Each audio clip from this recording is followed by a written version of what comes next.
उमेश पुट सभु चवनि था कि प्रोटीन खाओ, पर पंहिंजे सिंधी खाधे में प्रोटीन पाण आणंदासीं किथां? हलो पाण ॻाल्हायूं था। आयो लाल सभई चओ झूलेलाल। हीअ प्रोटीन जे बारे में वीडियो आहे।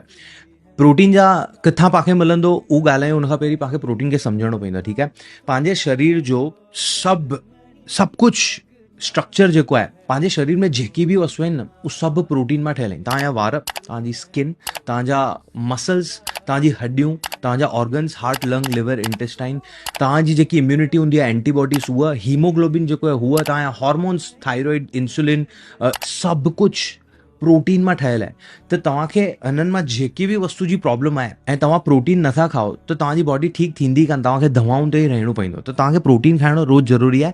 1 ग्राम प्रोटीन प्रति किलो तव्हांजे बॉडी वेट जे हिसाब सां। त तव्हां अगरि 72 किलो जो आहे, तव्हां 72 किलो जो आहे, त मूंखे 72 ग्राम प्रोटीन मिनिमम खपे रोज़। तव्हां चवंदा मिलंदो किथां?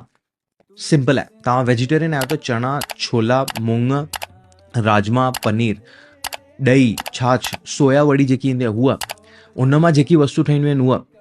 नॉनवेज खाईंदा आहियो त बेदा, मच्छी, तीवण, पलो, चिकन,